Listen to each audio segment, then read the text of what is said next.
This is live from New Delhi. You're watching TT India News Hour, India's voice to the world. I'm Sakal Bhatt, and coming up in the next hour. India's Prime Minister Narendra Modi leaves for Italy to attend G7 Summit.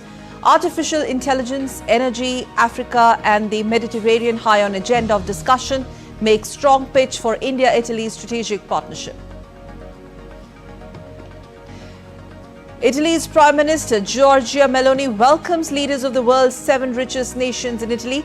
G7 Summit opens with deal on using interest from frozen Russian assets to provide $50 billion loan to Ukraine. India's Minister of State for External Affairs Ministry, Kirti Vardhan Singh, visits Jaber Hospital in Kuwait, meets injured. 45 Indian nationals killed in a building fire, bodies to be flown home soon. And British opposition Labour leader Keir Starmer unveils his party's manifesto, says will not raise income tax, national insurance and VAT.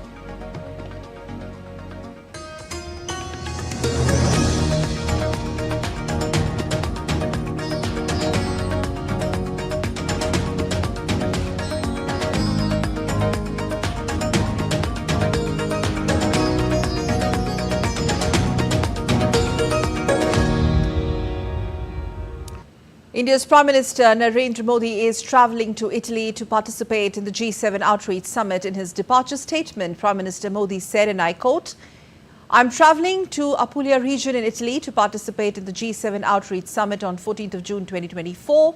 I'm glad that my first visit in the 3rd consecutive term is to Italy for the G7 Summit. I warmly recall my visit to Italy for the G20 Summit in 2021.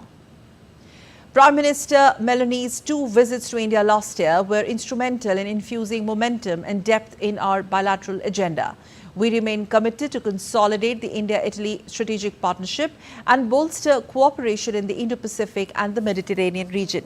During the discussions at the outreach session, the focus would be on artificial intelligence, energy, Africa and the Mediterranean. It will be an opportunity to bring greater synergy between the outcomes of the G20 summit held under India's presidency and the forthcoming G7 summit. I'm also looking forward to meeting other leaders participating in the summit, unquote. And from the Russia-Ukraine conflict to climate change, the G7 leaders are discussing a range of global issues as they converge in Italy. Representatives from Canada, France, Germany, Italy, Japan, UK and US will also discuss issues including the wars in Ukraine and Gaza conflict. We have more in this report. It was all smiles and handshakes as the group of 7 or the G7 summit began in Italy. Light moments aside, the leaders of the G7 nations, US, UK, Canada, France, Germany, Italy and Japan have several crucial agendas on their plate. On top of the list are the Russia-Ukraine conflict and the West Asia crisis. The group's leaders have agreed on a deal to give $50 billion in loan to Ukraine using interest from frozen Russian sovereign assets. Ukrainian President Volodymyr Zelensky is also participating in the meet. US President Joe Biden has been urging fellow leaders to push Hamas to accept a Washington-backed ceasefire deal. Growing economic threat from China, the Indo-Pacific and artificial intelligence are also among the key areas on focus. Italian Prime Minister Giorgia Meloni said that G7 also seeks to bolster its ties with the global South. The message we want to convey is a G7 that, under the Italian presidency, wants to strengthen its dialogue with the nations of the Global South. We have done this because this land is historically a bridge between West and East. The summit comes at a time when G7 leaders have been battling domestic issues. French President Emmanuel Macron and German Chancellor Olaf Scholz's parties trailed behind the far right in the recently held EU elections, prompting Macron to call for snap elections. While in the UK, opinion polls are showing that Prime Minister Rishi Sunak's Conservatives will lose the upcoming general elections to the Labour Party. Bureau Report, DD India. And we're very glad to have DD India's Giles Gibson joining us live from Bari in Italy for more. Giles, first of all, the timings amidst the significant international events. We're looking at war in Ukraine, Gaza conflict, and Europe experiencing a sort of political churn with major EU elections there, US, UK polls, all of that.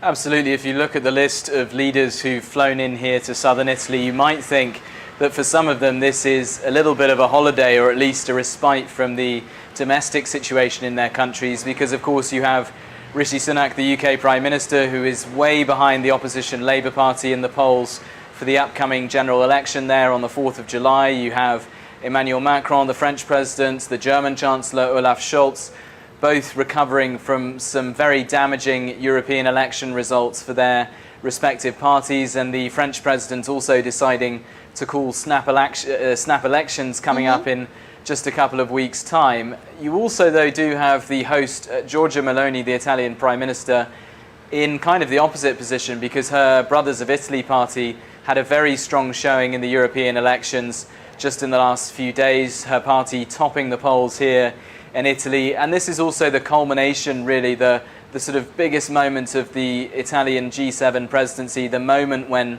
leaders such as India's Narendra Modi, the US President Joe Biden, some of the most important people in the world converge on southern Italy for this summit. Although, of course, that does also bring a certain amount of pressure for Giorgia Meloni, because the success of her country's G7 presidency really will be judged on what she can get these leaders to agree to in the final statement at the end of this summit. At least the opening has been made by the signing of agreement, a big loan corpus to Ukraine, and we've seen Zelensky's visuals, Meloni welcoming him. So this Russia-Ukraine conflict in all likelihood is going to dominate the proceedings. There's going to be a lot of talk about freezing Russian assets and much more. Well, I think we need to be a little bit careful here. We've not actually had official confirmation of this political agreement about issuing that $50 billion loan to Ukraine using frozen Russian assets as collateral. But we are hearing reports that a political deal has been done between the leaders here in southern Italy for those funds to be released. We've been hearing from a French official who spoke anonymously saying that the funds will be released by the end of 2024. The US National Security Advisor also making similar noises. So it looks like a deal has been done, but we are still waiting to see the final statement and indeed exactly how the technical details will be ironed out in the coming weeks. Okay, we'll not jump the gun, we'll wait and watch. But also, this particular G7 summit has seen an unprecedented expanded guest list, you would agree. There are 12 countries on the list. The number has actually, increased if you compare them to the previous two editions. And also 5 international organizations are participating. And first-time leaders from Saudi Arabia will also be invited, or they have already been invited to the G7 summit.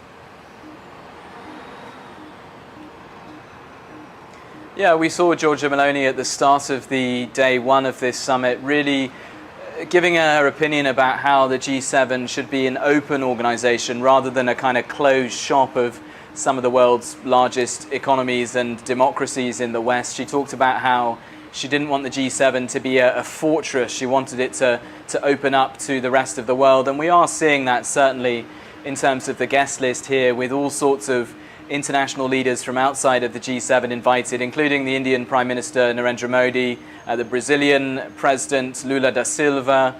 Pope Francis is coming down from the Vatican, not too far a trip down to southern Italy to take part in a session on artificial intelligence. So yeah, a really packed guest list, which we'll see really on day 2 of the summit, when a lot of those guests will be taking part in some of the sort of outer sessions of this particular attention, you would agree, has been paid to the African grouping of nations and Indo-Pacific this time around.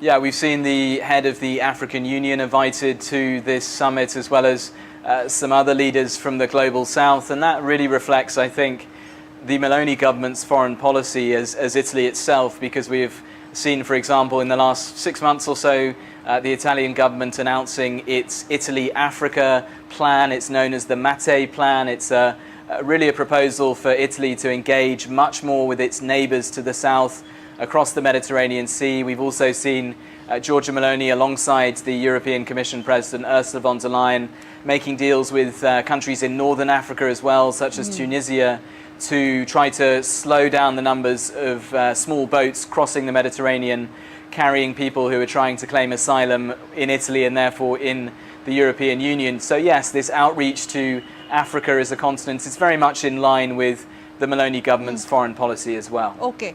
All right. Also, if you talk a bit about the broader agenda besides the conflict that will also, dominate the conversations. There's going to be a lot of talk about climate and energy and particularly migration, because these are the areas of interest, particularly for the host nation as well. Yeah, so the actual first session of the first day, so several hours ago, covered Africa as well as climate change and development. Much of the afternoon has been dominated by those talks around the war in Ukraine and trying to boost support for the Ukrainians as their fight against the full-scale Russian invasion continues. I think the focus on day two is going to shift to the Indo-Pacific, and in particular, we're expecting to see some pretty in-depth talks about the Chinese economy. The G7 have for some time now been saying that they have very serious concerns about what they describe as industrial overcapacity from China and its impact on Western economies. So look out for, in the final statement, some strong messaging, some strong warnings from the G7 about what they see as Chinese overcapacity. Yes, and expansionism by China. Thank you very much, Giles Gibson, for joining us live from picturesque Bari in Italy. Thank you. And let me quickly go live across to my, thank you guys. And let me quickly go live across to my colleague Amritpal, who also joins us live from the very summit of, the venue of the summit. Amrit, over to you now. Departure statement has set the agenda, what India brings to the table, consolidation of relationship as far as India-Italy strategic partnership already is concerned, but specific focus on Indo-Pacific and Mediterranean. Yes, the Prime Minister in his pre-departure statement did mention that Mediterranean and African cooperation in the Mediterranean and cooperation with the African continent would be discussed at length in the outreach sessions. When he talked about cooperation in the Indo-Pacific, he talked in the context of the bilateral relationship with Italy, that this will figure in the talks. He gave an indication that this could figure in the talks with Prime Minister Meloni, on whose invitation Prime Minister Modi is coming here. So there are two aspects. If we look at the India story, there are two aspects to the visit. One, the bilateral aspect in which he meets Giorgia Meloni, the Italian Prime Minister, and also other G7 leaders and partner countries leaders, which include the French President Emmanuel Macron. It includes President Zelensky. It includes the meeting with the British Prime Minister Rishi Sunak. And then there is of course, the multilateral aspect for which he's coming, the outreach session on which, he mentioned that he could touch upon artificial intelligence, cooperation in Mediterranean and Africa, energy security. The Foreign Secretary yesterday in his briefing had said that the Prime Minister could talk about counterterrorism and the need for the world to take a united stand on that. So that's the whole milieu of the one-day visit of the Prime Minister. Yeah, if you could just also elaborate a bit on India agenda in these outreach sessions, considering what the other G7 members would look up to India as a leader of the global south. So how significant is that going to be? I think Prime Minister's address would be largely focused on the needs, concerns and aspirations of the global south. As India has become the undeclared leader of the global south, essentially putting the trust on, that the... Okay, I think we will try and get back to Amrit maybe in a while, because he's joining us live from Italy. Those are the visuals of earlier Prime Minister when he departed for Italy to participate in the G7 summit hosted by Italy this time around, when multiple crises are unfolding worldwide. In the departure statement, Prime Minister reiterated. Amritpal is with me, and let me quickly go back to Amritpal to talk more about... yes, Amritpal, I think you're there with us. You were telling us about the expectations as far as Prime Minister Narendra Modi and the issues he's going to basically pick up in the Outreach Summit, and what makes that very significant? The voice of the Global South would be, strongly put across by the Prime Minister. He would use this forum to, convey to the G7 and the larger world from this forum, unless the world factors in the needs and concerns of the global inclusive and, factor them in the global governance architecture, the world can't really find solutions to the challenges being faced by the world collectively today, be it climate change, be it development, be it energy security, be it food security. So, the Global South has to be an important stakeholder in this whole exercise. Now, the second thing that the Prime Minister could, thrust upon, could stress upon is that what was agreed at New Delhi during the G20 that India hosted. The New Delhi's declaration very clearly put out the agenda of the Global South and sought the cooperation and participation of the G7, because the G7 is also a member of the G20. Correct. So, these leaders, because the partner countries are mostly from the developing world, be it Asia, from where India is there, then there is Brazil from South America, there are countries from Africa, there are 12 countries that have been invited. In fact, more countries than the G7 countries. And Arab leadership also. The Arab League. Absolutely, the Arab League as well. Yes. So, so bringing a certain amount of continuity, a certain amount of synergy between what was agreed in New Delhi and what the G7 decides at Borgo in Asia. Okay, all right. Amrit, as of now, many thanks for joining us live from Italy and putting this in larger perspective. Thank you. And still to come on DD India News Hour, this is what we have for you. Coming up next, UK imposes first sanctions targeting ships breaching Russian oil restrictions. And 756,000 Sudanese face starvation in coming months. More than half of the population faces critical shortages in the war-torn country. And India's Prime Minister Narendra Modi reviews the situation in Jammu and Kashmir after a spate of terror attacks in the region.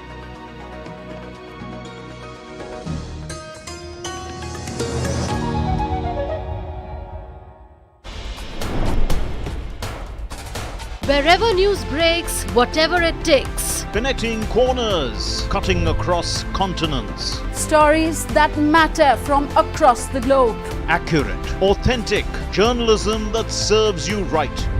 From politics to glamour, from sports to world affairs, with a fusion of aesthetics and substance. Introducing news in a new avatar. Experience the world through a new lens. Stay tuned to DD India for an exciting journey beyond borders.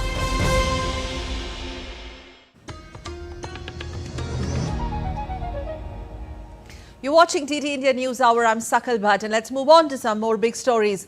Britain on Thursday has imposed its first sanctions targeting vessels in Russian President Vladimir Putin's shadow fleet. That is, it said was used to circumvent Western sanctions and continue trade in Russian oil. The action, which is a part of 50 new sanctions and coordinated with G7 partners, also targets suppliers of munitions, machine tools, microelectronics and logistics to Russia's military, including entities based in China, Israel, Kyrgyzstan and Turkey.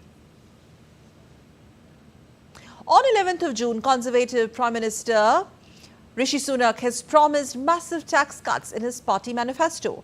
And today, that's on Thursday, the opposition Labour leader Keir Starmer put wealth creation at the heart of his election pitch to voters and pledged to provide political and economic stability. Faiz Khan's report for DD India.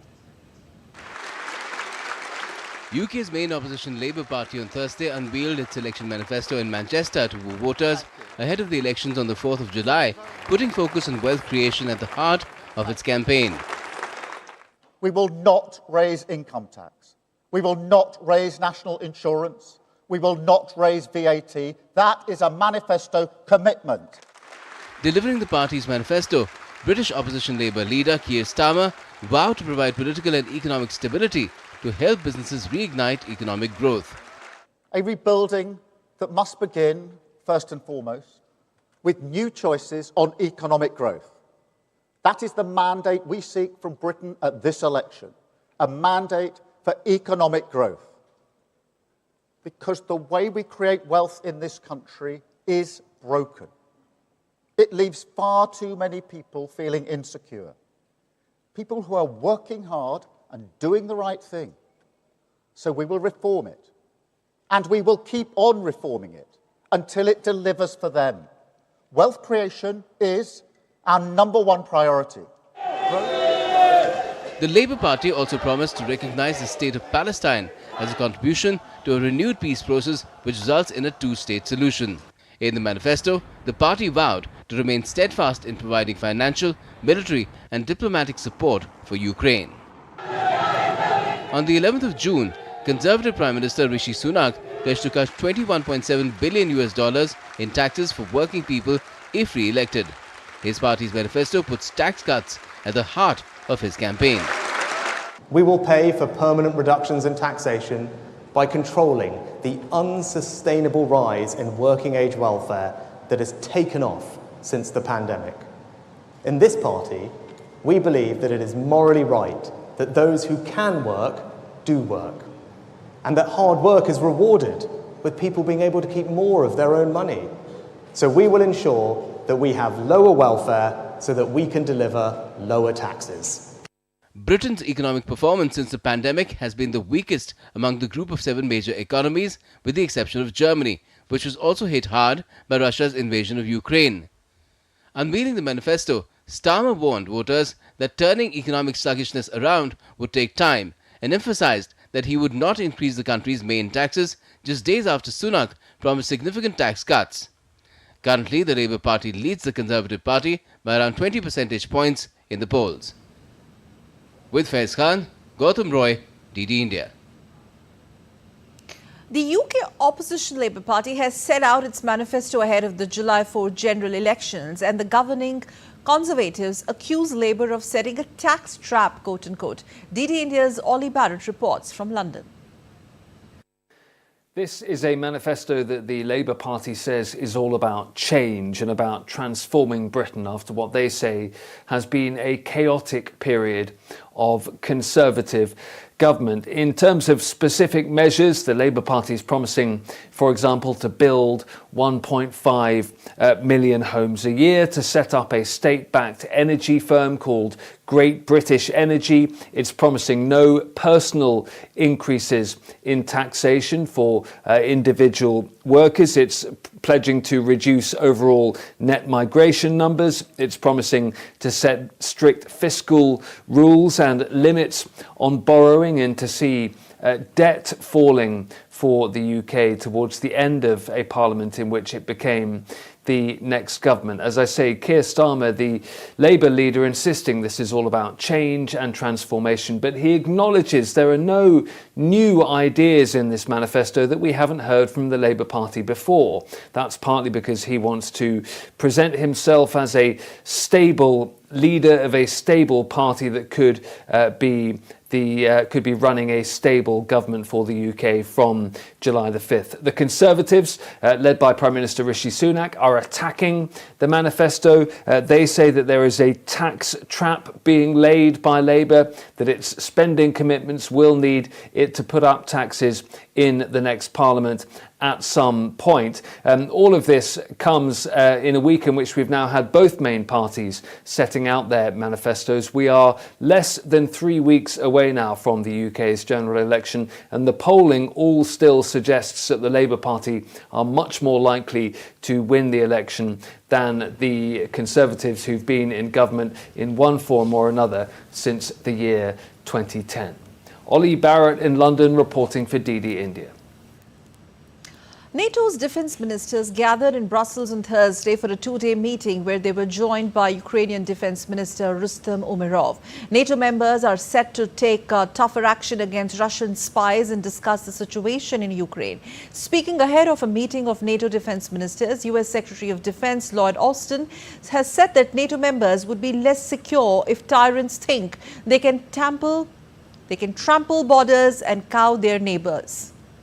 At a time of rising tensions with Russia, NATO countries have kicked out hundreds of alleged spies, and Moscow has taken reciprocal action in a tit-for-tat situation.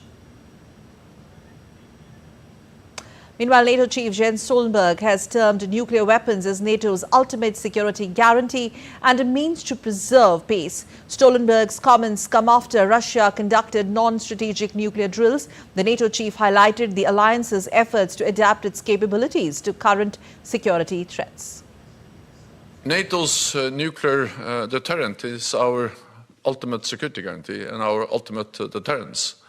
And this is something which is developed over many years, the nuclear sharing arrangements, where the United States has nuclear weapons in Europe, but where allies are providing the planes, the storage, the command and control, the support to make this an effective and secure part of NATO's total deterrence and defense. Spain's Prime Minister Pedro Sanchez and Turkish President Tayyip Erdogan has held bilateral talks in Madrid on Thursday. The meeting was a part of the 8th Spain-Turkey high-level meet, wherein the leaders will sign a series of agreements and hold a press conference once the meeting is over. Earlier, Sanchez welcomed Erdogan at Moncloa Palace with full military honors. The two leaders signed 13 agreements in Madrid in the areas of science, energy, professional training and commerce. An estimated 7,56,000 people in Sudan could face food shortages by September, as per a preliminary projection used by United Nations agencies. As of June 1st, reflect a rapidly deteriorating situation in the country. The most recent previous projection released in December showed that 17.7 million people faced high levels of food insecurity. On May 31st, UN has said that the people of Sudan are at imminent risk of famine, with around 18 million people who are already acutely hungry, including 3.6 million acutely malnourished children.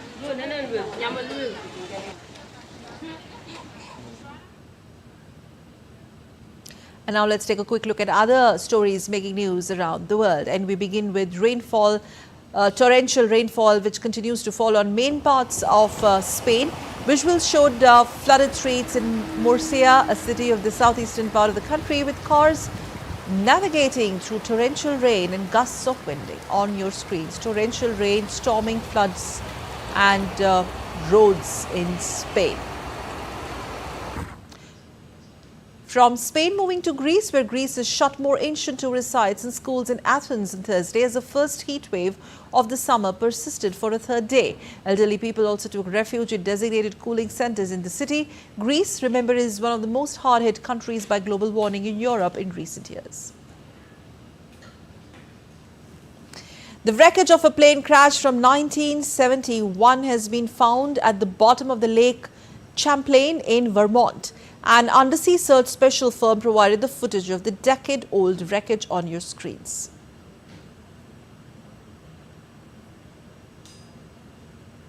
And still to come on DD India News Hour, coming up next, Italy's Prime Minister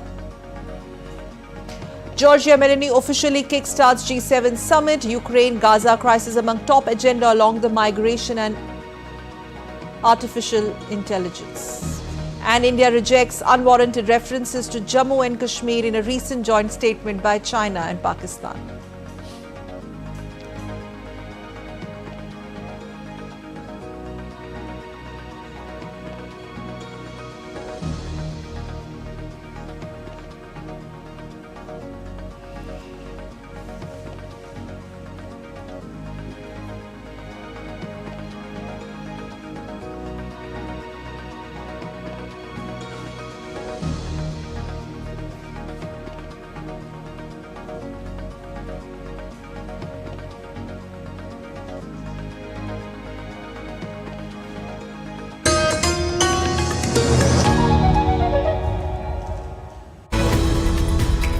We just don't bring you the news as it unfolds. We get to the heart of the matter. We don't just present facts, we demystify complex social, political and economic events. We break stories that shape the world's present and future because you deserve the truth. I am Tanvi Taneja from New Delhi. I'm Ollie Barrett from London. I'm Nick Harper from Washington, D.C.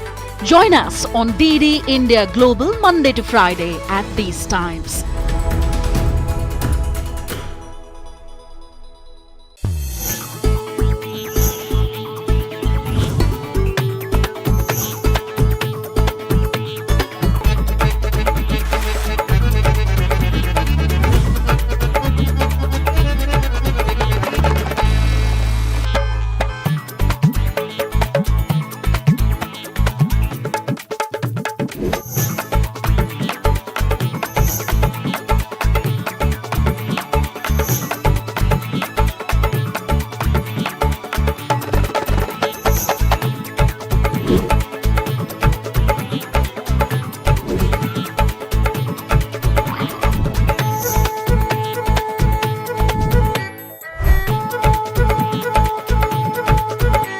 Welcome to Jaipur.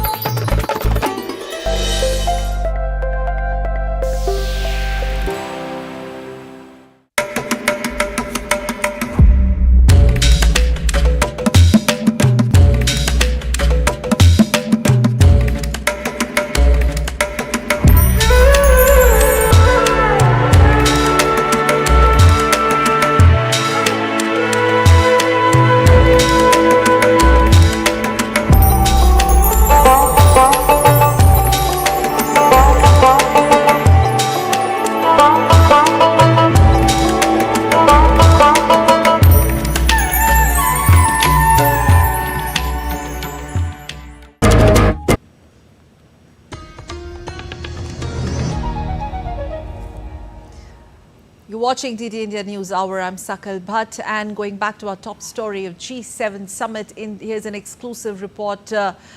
Remember, the summit is going to be held from 13th to 15th of June in Borgo in Ignazia in Puglia in Italy, and this is the 7th time that Italy is hosting G7 Summit. Here's an exclusive report from DD India's Amritpal Singh from the very venue. Prime Minister Narendra Modi departed for a day-long trip to Italy, where he'll be participating in the G7 summit, taking part in the outreach session where he shall touch upon issues like artificial intelligence, energy, greater cooperation with Africa and the Mediterranean. The Prime Minister could also raise the issue of cross-border terrorism and the need for the world to take a united stand against it. The Prime Minister would also hold bilateral meetings with, of course, the Italian Prime Minister Giorgia Meloni, on whose invitation the Prime Minister is visiting Italy, where he would review the entire gamut of the relationship and would want to work out the contours of how the relationship can be taken forward. The Prime Minister, interestingly, will meet with President Volodymyr Zelensky of Ukraine, where he is expected to reiterate India's long-standing position of taking the course of talks and diplomacy to address the conflict and find the way out of the conflict rather than through military victory. The Prime Minister is expected to meet UK Prime Minister Rishi Sunak and the French President Emmanuel Macron. Also, he would meet with the other partner countries from the African nations and use both his bilateral meetings and his intervention at the G7 to push the agenda of the global south and see that more synergy can be brought in between the outcomes of the G20 New Delhi Declaration and the communique at Borgo Ignazia here in Italy of the G7. With cameraman Shailendra Chauhan, this is Amritpal Singh in Puglia, Italy for DD India. and to discuss the big picture, the G7 and what India brings to the table. We are very, very glad to have with us Ambassador Mohan Kumar, former senior diplomat on the show, has also served as India's envoy to France and other European nations and other nations as well. Thank you very much, Ambassador Kumar. Such a pleasure talking to you, sir. So how do you see this year's summit? This is an expanded guest list. Arab League is joining for the first time, this is coming at a juncture when Europe is experiencing a terrific political churn. There are elections, there are conflicts. So in that sense of term, how do you see the overriding agenda in this summit first? Thank you, Sakal, for having me. It's a pleasure. And I think the latter point that you make is crucial. I think it is the European backdrop, which is really one of the war in Ukraine, where Ukraine is not making gains. Russia is making progress in the war, and this is of some concern to Europeans. The impending, perhaps, presidency of Trump, should he win the presidency, is a problem. So that is the strategic backdrop. Also bear in mind that the G7 is not the G7 of 20 years ago. It is a vastly diminished grouping in terms of economic and political clout. So their request for others to join at the expanded guest list, as you say, is also to do three things. One, to enhance its own relevance, number one. Number two, it is to court the global south, and that is why you see invites, especially for India's Prime Minister, the Brazilian President, the Turkish President, Jordan, and UAE. This is all global south, and I think there is a real move by Italy to stretch out its hands to the global south. And last but not least, I think your viewers should know that neither China nor Russia are present in this outreach effort by G7. So there is a subliminal effort, if you like, to counter the Sino-Russian axis, which is now developed very strongly. So this is the real strategic importance of this G7 visit summit by Italy.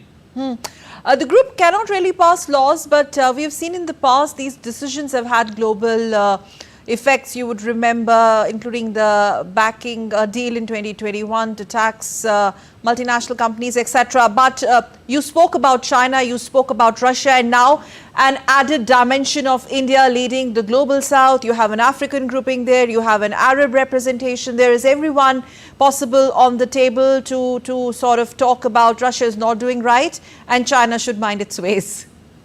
Oh, yes, absolutely. I think in the area of economics, trade and finance, I would still say the G7 grouping can do some things. For example, the sanctions against Russia, the kind of financial package that they are preparing for Ukraine. I am told that what they're going to do is they have frozen $300 billion. Of assets belonging to Russia. That will fetch about $3 billion of annual interest on that money. And this $3 billion will be used to raise a collateral loan of $50 billion, which will be given to Ukraine every year. So there is this, though it's not confirmed, but there are some news reports suggesting that the deal has been inked already, though there is no confirmation, which means if that is being done just even before the summit is officially kick-started, you have it there. I think it will be done, Sakal. I will be very surprised if the G7 finishes its summit tomorrow and it is not able to give this $50 billion per year. I mean, Zelensky would not be making this trip to go to Puglia if he is not even sure of getting $50 billion a year. I think the more important thing is Ukraine signing a 10-year security pact with United States and another security pact with Japan. Those, I think, are extremely important because going forward, we will have to see where the war in Ukraine really ends up. And that is of some importance to India, as you will appreciate. And when US, India and all of them sit together, there is a Russia angle to it, talking about what all India brings to the table. Do you think there are going to be some difficult conversations where India can really navigate its way through?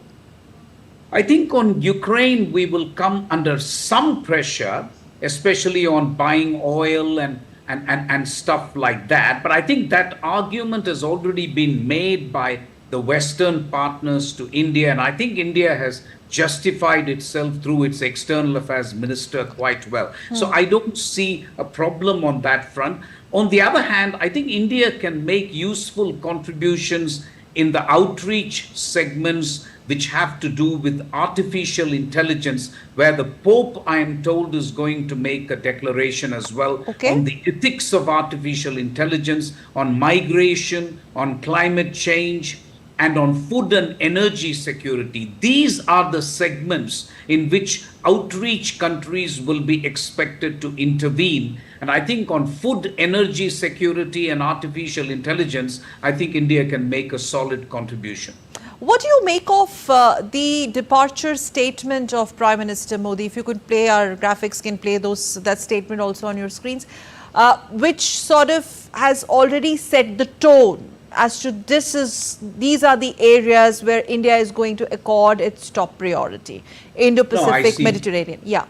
Yeah, I see two things straight away. I mean, Indian Prime Minister will be one of the leaders with the strongest democratic mandate among all the leaders present there, other than the Italian Prime Minister, who's also got a strong mandate. We are looking at American President who is going to have an election. We are going to look at the UK Prime Minister who will probably lose the election. We are looking at both the French and the German presidents, who have received a strong rebuke in the European elections. So the first point I would make is the Indian Prime Minister is a strong leader, and this is the first overseas visit that he is making. I saw a bit of personal chemistry, Sakal, between the Indian Prime Minister and the Italian Prime Minister. They always seem to be smiling. They always seem to be joking. That's what I noticed even at the India G20 summit. And therefore, I see some things that also finds some resonance in Prime Minister's departure statement as well. Can we play that statement? Actually, it's talked about that as well. Yes. He says, I warmly recall my visit to Italy for the G20 summit in 2021. So you can continue talking about it. No, I think I was just saying, with the France, which has been weakened, with the Germany that is looking inward, Italy, strangely enough, it's not an outsized economy, I know, but Italy seems to be playing an important role in Europe. And this is really Italy's moment, or Meloni's moment, if you like. And that is why I think the conversation between the Italian Prime Minister and the Indian Prime Minister will be important. I understand the Indian Prime Minister will also be running into the American President, the French President, and so on. So the bilaterals which will happen on the margins of the G7 summit will also be extremely crucial. But for us, I think the two areas of great importance for me would be, number one, how can we put an end to the conflict in Ukraine? Gaza will, of course, carry on, but I think there is a ceasefire agreement which looks likely, and the G7 can support that. But more importantly, issues like food security, energy security, migration. India will try to be the voice of the global south again in this G7 summit. That is one of the reasons why India has been invited. So India will put forward its views on food and energy security, which will really mirror the concerns of the global south. Yes, sir. I quickly wanted to ask you about, since you mentioned Gaza, so it's the whole conflict in the Middle East, the fact that we know that Turkish Prime Minister is also amongst the invited list. So it's not only going to be Russia, Ukraine, but would they like to touch upon Israel, Palestine as well? Though the communication so far says yes. No, the Gaza issue has been listed as one of the items for discussion in the G7 summit. It's under the rubric of the Middle East. Obviously, they don't call it Gaza, but obviously, if you discuss Gaza, Middle East, you're going to discuss Gaza. I think one of the issues for the Western countries has been the accusation of double standard. That is, on the one hand, in Ukraine, you are trying to say that Russia has violated the territorial integrity of Ukraine and so on, and yet many of the Western countries are quite silent when it comes to Israeli actions in Gaza. So there has been a bit of accusation on that front, which is why I think the American president is very keen to have a ceasefire in place, followed by humanitarian relief for the Palestinians in Gaza. That is something that India would welcome, actually. Okay, one final question. This is very important and significant for the host Prime Minister also, for her own constituency, and the way Italian Prime Minister, she has really increased the ambit of the summit, not only the guest list, but the expanse of the event. So how do you see that? Oh, absolutely. As I said, it's a moment of glory for Meloni. Don't forget the recent European elections have shown a clear tilt towards the right. As you know, Giorgia Meloni belongs to the center-right party in Italy. And she has managed to actually govern Italy quite well. Italy is used to political instability, coalition governments, and so on. But what Meloni has ironically brought to Italy is a certain measure of governmental stability, which one did not expect. And this will be her first foreign outing where she is hosting the top leaders of not just G7, but also leaders of the global south. So all eyes on Meloni, and it will depend on how she is able to swing things in Ukraine and how substantive the joint statement will be. Right. For that, we'll have to wait a bit. But such a pleasure talking to you, Sir Ambassador Mohan Kumar. Thanks for joining us on this broadcast. Thank you, Sakal. Thank you. And now let's shift our focus to Kuwait, where it has been a hectic day for India's Minister of State for External Affairs, Kirti Vardhan Singh, who visited Kuwait following tragic fire that so far has claimed lives of 45 Indian nationals. Minister visited hospitals in Jaber and Mubarak Al-Kabir Hospital to inquire about the well-being of those who are injured and admitted in these hospitals. He also met Kuwait officials, including Kuwait's Minister of Foreign Affairs, Abdullah Ali Al-Yahaha, praising their efforts for quick response to provide quality health care to Indian nationals. Minister also met the Health Minister of Kuwait. Here's a report. India's Minister of State for External Affairs, Kirti Vardhan Singh, swiftly travelled to Kuwait to offer assistance to victims of tragic fire in Mangaf area in Kuwait. DNA test is underway to identify the victims, and Air Force plane is on the ready, and as soon as the bodies are identified, their kin will be informed, and our Air Force plane will bring the bodies back. The Indian minister visited Jaber and Mubarak Al-Kabir hospitals to meet the patients and inquire about their well-being. He also met with Kuwait's first Deputy Prime Minister, Minister of Defence and Interior, Sheikh Fahad Yusuf Saud Al-Sabah. Singh also visited Adan Hospital, where 12 Indian nationals are undergoing treatment. He expressed satisfaction with the quality of care being provided by the hospital and its medical professionals. Kuwait's Minister of Foreign Affairs, Abdullah Ali Al-Yahya, met with the Indian minister. Al-Yahya assured the Kuwaiti authorities are committed to investigating the circumstances surrounding the horrific incident. Yahya assured that the Kuwaiti authorities are committed to investigating the circumstances surrounding the horrific incident. The Indian minister praised Kuwait's rapid response efforts and expressed India's appreciation for the government's interest in following up on the condition of the injured Indian nationals and providing injured Indian nationals with the necessary medical care. The Indian minister also met Kuwait's Health Minister, Dr. Ahmed Abdul Wahab Ahmed Al-Abadi. The minister thanked him for exceptional medical care and attention being provided to the Indians. Kerala's apex body, Non-Resident Keralites Affairs or NORCA, confirmed that 23 deceased persons have been identified as people from that state. In Kuwait, the Indian mission, the Government of India, the Ministry of External Affairs, the Indian mission and the local Kerala diaspora, everyone is jointly working and in a collaborative mode to support our expats. Meanwhile, Kerala's Minister Veena George is travelling to Kuwait for repatriation of the mortal remains of the deceased. Total death toll is 45, officially declared, as per the officially declared list, and 23 are from Kerala. A fire had broken out in a building housing workers in the city of Mangaf in southern Kuwait early on Wednesday. With Fuzail Ahmed, Gautam Roy, DD India. And let's go quickly live across to Dubai, from where our correspondent Vinod Kumar is joining us live. He's tracking the developments in Kuwait very, very closely. Vinod, so latest on those injured, and most importantly, the mortal remains, and how the Indian government there, the representation there, the minister there, is it just a matter of time when the bodies or the mortal remains will be flown back to India, and their identification? What more information can you share? Yeah, the mortal remains is been identified through DNA mechanism, because most of the bodies are charred beyond recognition. So out of total 49 deceased, official figures estimate that, official figures give that 45 has been identified and 45 Indians has been identified, and among them 23 are from the state of Kerala.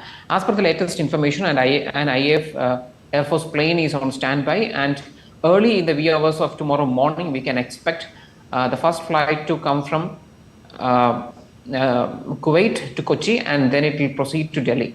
This is what the latest information, and all the coordination has been done by the Minister of State of External Affairs, Kirti Vardhan Singh. It's more or less a matter of time, since the response from the Kuwaiti authorities has been very swift and very prompt. Okay, that's all we have time for, Vinay, but of course keep tracking this story for us in Kuwait. Thank you very much for joining us live from Dubai. Thank you. And Indian Prime Minister Narendra Modi also chaired a meeting to review the situation in Jammu and Kashmir on Thursday. National Security Advisor A.K. Doval was present in the meeting. The Prime Minister was given a full overview of the security situation in Kashmir and Jammu. The Prime Minister spoke with Home Minister Amit Shah and discussed the deployment of the security forces. He also spoke with Jammu Kashmir Lieutenant Governor Manoj Sinha. The Prime Minister of India was briefed on the efforts being undertaken by the local administration. And in response to the media queries on references to Jammu and Kashmir in the China-Pakistan joint statement, the official spokesperson Randir Jaiswal said, I quote, "We have noted unwarranted references to the Union Territory of Jammu and Kashmir in the joint statement between China and Pakistan of 7th June 2024. We categorically reject such references. Our position on the issue is consistent and well known to the concerned parties. The Union Territory of Jammu and Kashmir and the Union Territory of Ladakh have been and are and will always remain integral and inalienable part of India." The same joint statement also mentions activities and projects under the so-called China-Pakistan Economic Corridor, some of which are in India's sovereign territory under forcibly and illegal occupation by Pakistan.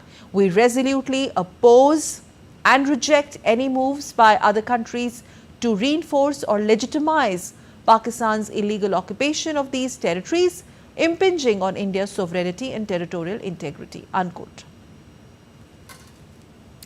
Meanwhile, senior BJP leader Rajnath Singh on Thursday also took charge as the Defence Minister of India for the second consecutive time. He hailed India's defence exports and said that the focus is on raising it further in the next 5 years. Union Minister for Education Shri Dharmendra Pradhan also assumed charge of his office in Shastri Bhavan, New Delhi. After assuming charge, he expressed his gratitude to Prime Minister Narendra Modi for his continued confidence and trust in him.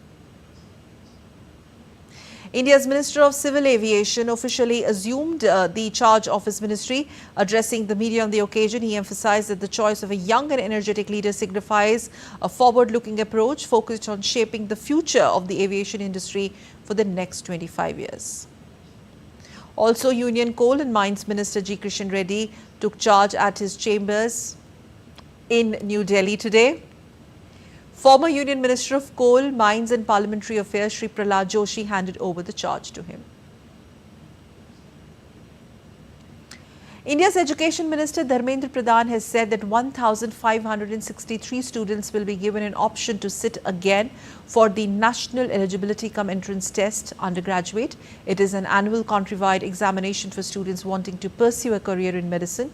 The minister said that strict action will be taken against those who leaked the paper. 1563 student को दोबारा NEET examination का option उनके सामने दिया जाएगा। वो परीक्षा दे सकते हैं, नहीं तो जो उनको ओरिजिनल परीक्षा की जो नंबर है उनको वो परीक्षा उसको भी ऑप्ट कर सकते हैं, नहीं तो अगर उनको उसमें ना देके और एक चांस लेना है तो वो 23 जून को एक बार परीक्षा भी दे सकते। कुछ और विषय ध्यान में आइए, सरकार गंभीरता से उस विषय को ध्यान पे लिया है।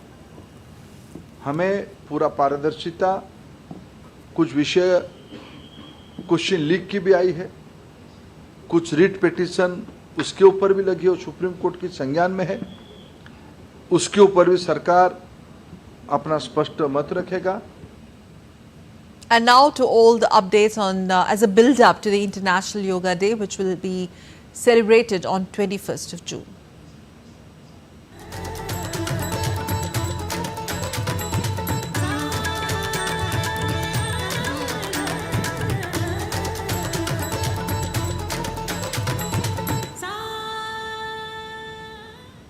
In Uttarakhand, the Aao Hum Sab Yoga Kare, which means let's come together for yoga, campaign is currently being conducted across various locations in regions like Almora, Pithoragarh, Bageshwar and Champawat districts. As part of the campaign, yoga instructors are visiting various government and semi-government schools to teach students about different aspects of yoga.